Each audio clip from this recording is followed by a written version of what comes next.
सोबत भाजप नेते सुधीर मुनगंटीवार भाऊ काय सांगाल? उद्धव ठाकरे यांनी काल जे आहे ते भाजपवर निशाणा साधला आणि खासदार तुडवा अशा प्रकारची भाषा त्यांनी जी आहे ते वापरली. कसं बघताय याकडे आपण? निराशा आहे. अशी भाषा निराशेतून जन्म घेते. तुम्ही 24 ऑक्टोबर 2019 जी कृती केली, जनतेचा विश्वासघात केला, भाजप का दगा दिला, हा सृष्टीचा निसर्गाचा नियम आहे. पाण्याची वाफ झाली तर पुन्हा बरसणारच आहे. तुम्ही सुद्धा ज्या पद्धतीने दगा दिला, तो दगा व्याजासकट तुमच्या नशिबाला येणार आहे. दोष कोणाला द्यायचा आणि कशासाठी दोष द्यायचा? तुम्ही जर 24 ऑक्टोबर 2019 4 वाजताची ती पत्रकार परिषद घेतली नसते, तिथं बैमानीचं दगाबाजीचं बीजारोपण केलं नसतं, तर आज या वृक्षाला अशा पद्धतीने तुम्हाला टीका करावी लागली नसती. छान तुम्ही सत्तेत राहिले असते. 2019 ते 2024 या महाराष्ट्राची प्रचंड सेवा झाली असती.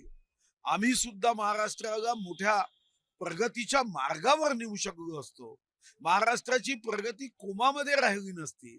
देशाने हे बघितलं की सोबत एकाच्या आणि नंतर दुसऱ्या सोबत जाणं असं राजकारण देश पहिल्यांदा अनुभवत होता की 24 तासामध्ये दगाबाजी होते आहे. आणि मग दगाबाजी कोणाची कोणाही सोबत असेल तर त्या दगाबाजीला निसर्ग नियम आहे, उत्तर मिळत असते. आता खासदार शिवसेनेचे फुटले, आमदार सुद्धा जे आहे त्या फुटीच्या मार्गावर अशा प्रकारचे वक्तव्य सुद्धा शिवसेना शिंदे गटाचे आमदार संतोष बांगर यांनी केलेले आहे. कसं बघताय याकडे आपण?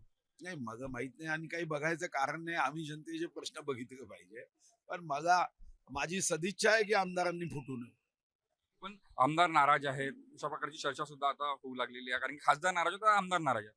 मग तुम्ही तुमची निष्ठा, तुमचा विचार हा इतका मजबूत ठेवा की तुमचा एकही आमदार फुटणार. आम्ही भारतीय जनता पार्टीमध्ये काम करतोय. 15 वर्ष आम्ही सत्तेच्या बाहेर होतो. आम्हालाही अनेक नेते या तुम्हाला कॅबिनेट करतो सांगायचे. आम्ही फुटलोत का? फुटलो. पण आयुष्य संपलं तरी चालेल, पण पक्ष कसा सोडायचा?